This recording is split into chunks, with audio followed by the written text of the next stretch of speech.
राधे राधे। आप सबका स्वागत है मेरे चैनल में। आज हम सुनेंगे संतोषी माता की व्रत कथा, शुक्रवार की व्रत कथा। एक बुढ़िया थी, उसके 7 बेटे थे। 6 कमाने वाले थे जबकि एक निकम्मा था।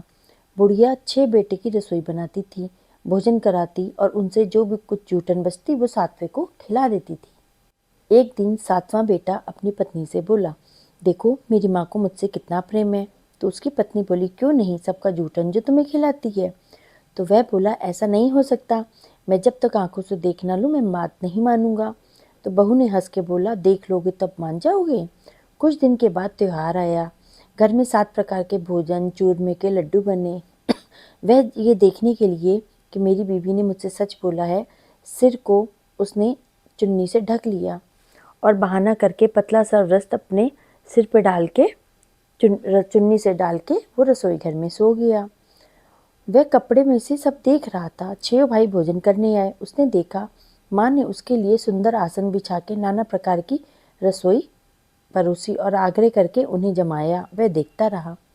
6 भोजन करके जब उठ गए तब माँ ने उन सबकी जूठन से थालियों से लड्डुओं को टुकड़े उठा के लड्डू बनाया और जूठन साफ करके बुढ़िया माँ ने उसे पुकारा, बेटा 6 भाइयों ने भोजन कर लिया है, अब तू भी आ जा, उठ तू खा ले।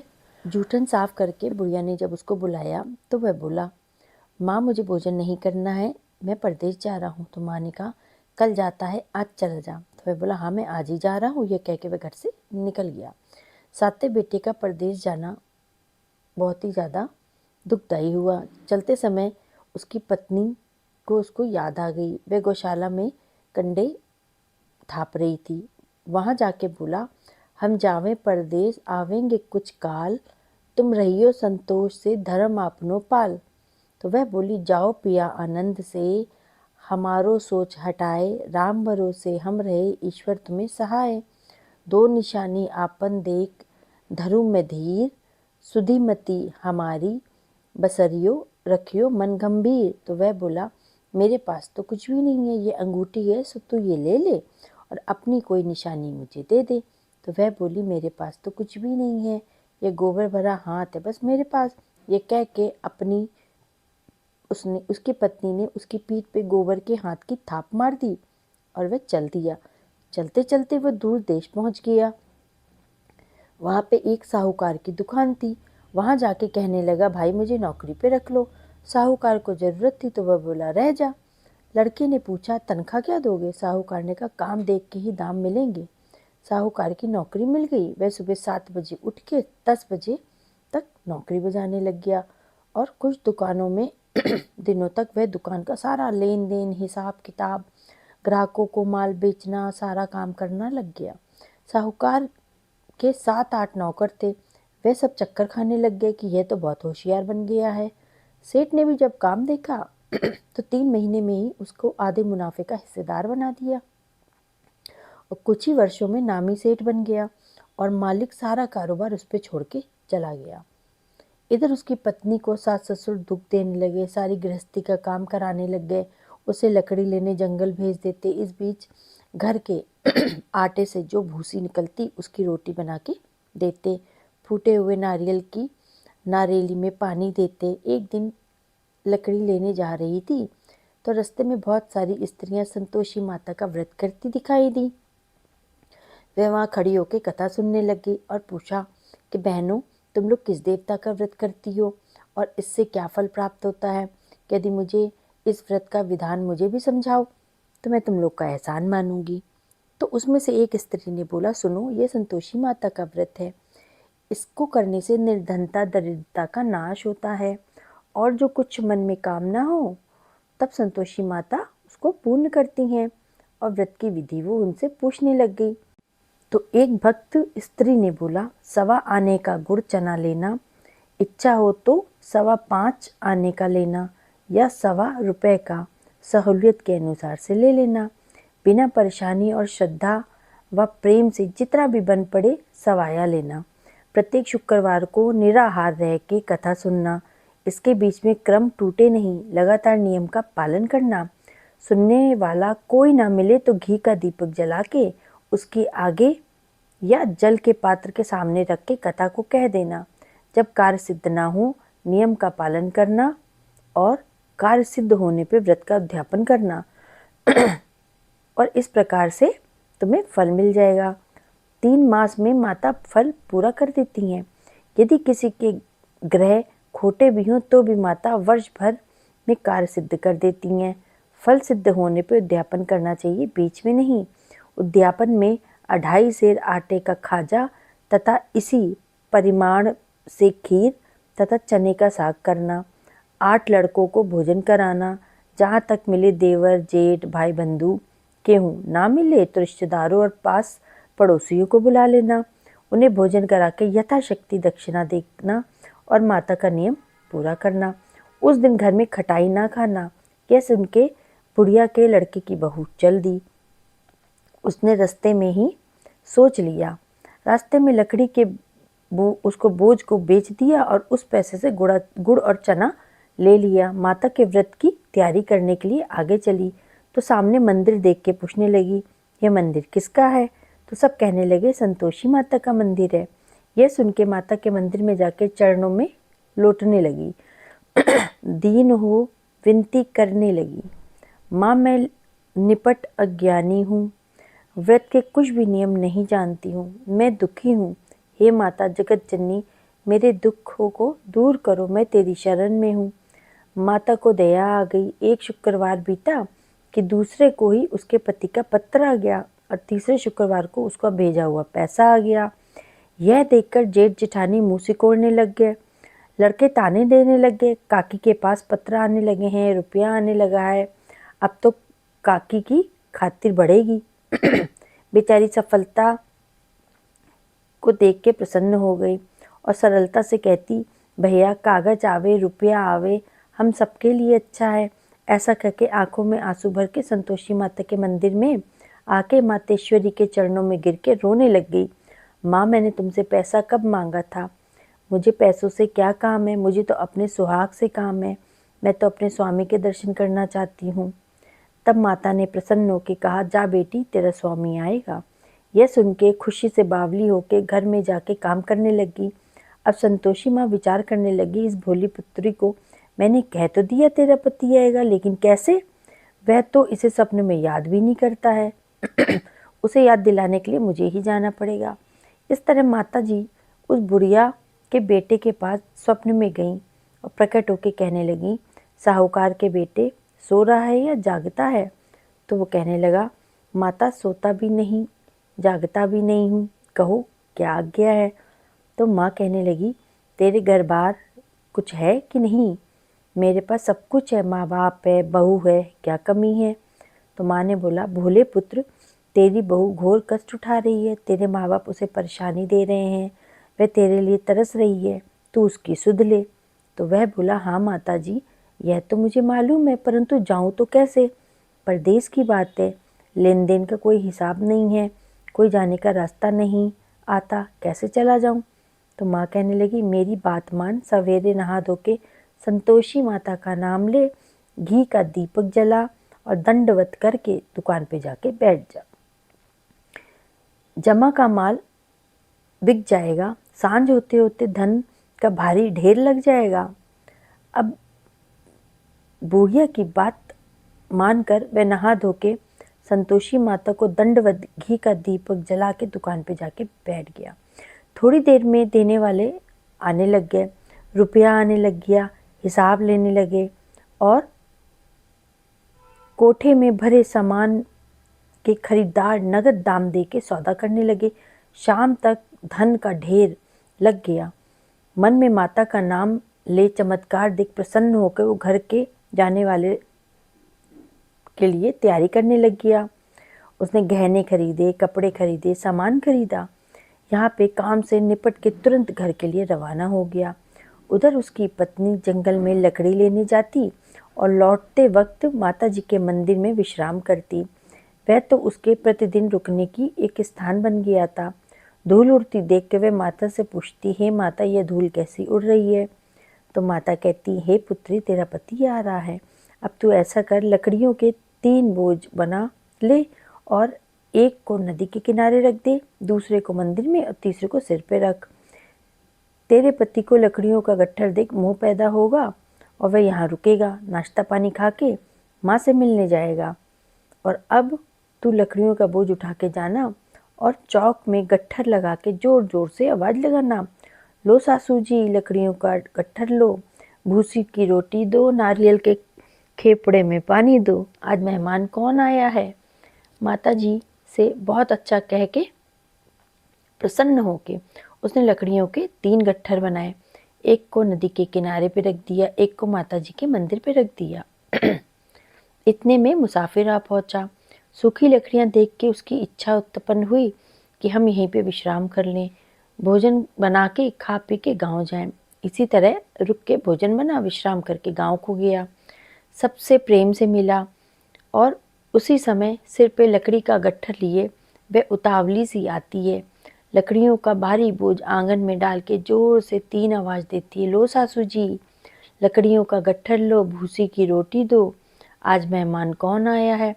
यह सुन के उसकी सास बाहर आके अपने दिए हुए कष्टों को भुलाने हेतु कहती है, बहू ऐसा क्यों कहती हो, तेरा मालिक ही तो आया है, आ बैठ, मीठा भात खा, भोजन कर, कपड़े पहन, गहने पहन। उसकी आवाज़ सुन के उसका पति बाहर आता है, अंगूठी देख के व्याकुल हो जाता है और माँ से पूछता है, माँ ये कौन है। तो माँ बोलती, बेटा ये तेरी बहू है, जब से तू गया है तब से सारे गांव में भटकती फिरती है, घर का कामकाज कुछ करती नहीं है, चारों पहर आके खाना मांग लेती है।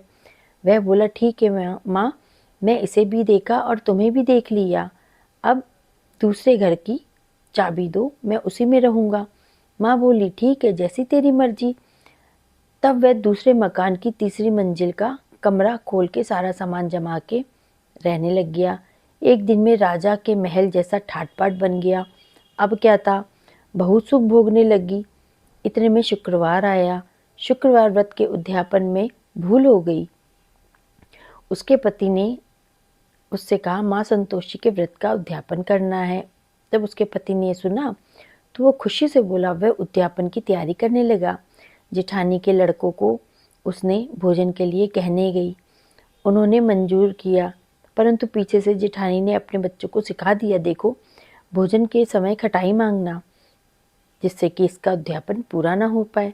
लड़के जमीन जैसे ही वहाँ पे आए, खीर खाना पेट भर के खाया उन्होंने, परंतु बाद में खाते कहने लगे, हमें खटाई दो, खीर खाना हमको नहीं भाता है, इसको देख के अरुचि होती है। तो वो कहने लगी, भाई खटाई किसी को नहीं दी जाएगी, यह तो संतोषी माता का प्रसाद है। लड़के उठ खड़े हुए और बोले, पैसा लाओ। भोली बहू कुछ जानती नहीं थी, उसने उनको पैसे दे दिए। लड़के उसी समय हट करके इमली खटाई खरीद के खाने लग गए।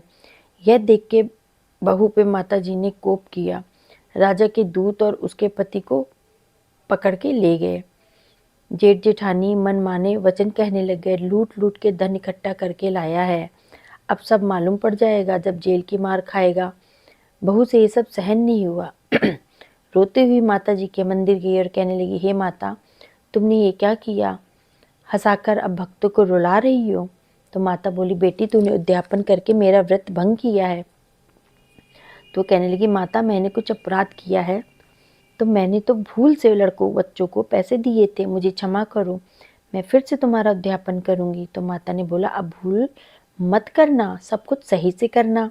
तो वह बोली, अब मैं भूल नहीं करूंगी माँ, अब बतलाओ वे कैसे आएंगे। तो माँ ने बोला, जा पुत्री, तेरा पति तुझे रास्ते में ही आता मिल जाएगा। वह निकली तो रास्ते में उसको उसका पति मिल गया। तो उसने पूछा, कहाँ गए थे। तो कहने लगा, इतना सारा धन जो कमाया था उसका टैक्स में राजा को देने गया था, वही भरने गया था। तो वो प्रसन्न होके बोली, अच्छा अच्छा, चलो कुछ दिन बाद शुक्रवार आ रहा है, भूला हुआ अब घर को चले, अब शुक्रवार आएगा तो हम उस दिन उद्यापन करेंगे। तो उसने बोला अपने पति से, मुझे फिर से माता का उद्यापन करना है। पति ने बोला कि जेठ के लड़कों को भोजन कहने जाओगी। जेठानी ने 1-2 बातें सुनाएगी। तो कहती, कोई बात नहीं। जब वो उनको भोजन के लिए कहने गई तो जेठानी ने उसको ताने मारे और सब लड़कों को सिखाने लगी कि अब तुम लोग पहले की तरह ही खटाई मांगना।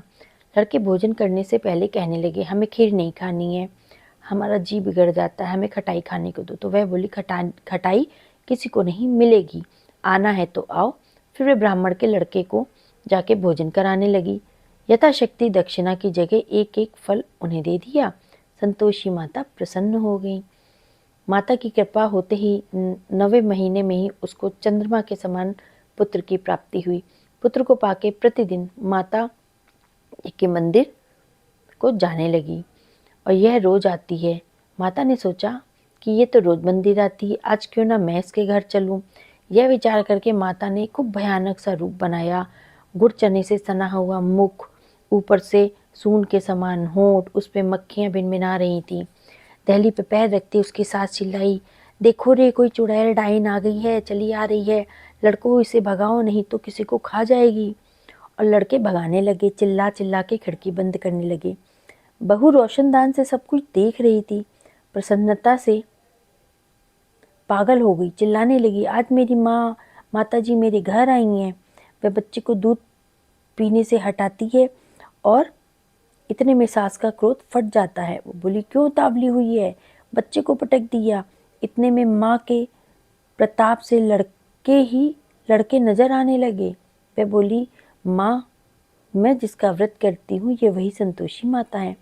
सबने माता रानी के चरण पकड़ लिए और विनती करने लगे, हे माता, हम तो मूर्ख हैं, अज्ञानी हैं, तुम्हारे व्रत की विधि को हम नहीं जानते।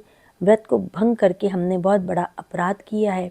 जगत माता, हम अपना अपराध के लिए आपसे क्षमा मांग रहे हैं, हमें क्षमा करो। और माता इस पे प्रसन्न हो गई। बहू को प्रसन्न हो करके जैसा फल दिया है वैसा ही फल हम लोग को भी दो माता रानी। जो इस कथा को सुनता अथवा पढ़ता है, माता रानी उसकी सभी मनोकामनाएं पूर्ण करती हैं। बोलो संतोषी माता की जय। माता की आरती। जय अम्बे गौरी मैया, जय श्यामा गौरी, तुमको निश दिन ध्यावत हरि ब्रह्मा शिवरी। ओम जय अम्बे गौरी, मांग सिंदूर विराजत, टीको मृग मद को, उज्ज्वल से दऊ नैना, चंद्र वदन नीको। ओम जय अम्बे गौरी, कनक समान कलेवर, रक्तांबर राजे, रक्त पुष्प गलमाला, कंठन पर साजे।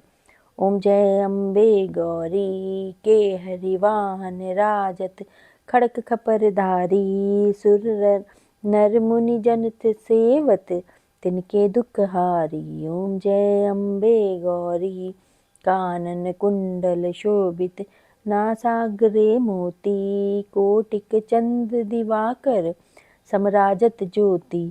ओम जय अम्बे गौरी, शुंभ निशुंभ विदारे, महिषासुर घाती, धूम्र विलोचन नैना, निशिदिन मदमाती। ओम जय अम्बे गौरी, चंड मुंड संहारे, शोणित बीज हरे, मधु कैटभ दऊ मारे, सुरबहीन करे। ओम जय अम्बे गौरी, ब्रह्मानी रुद्रानी, तुम कमला रानी, आगम निगम बखानी, तुम शिव पट रानी।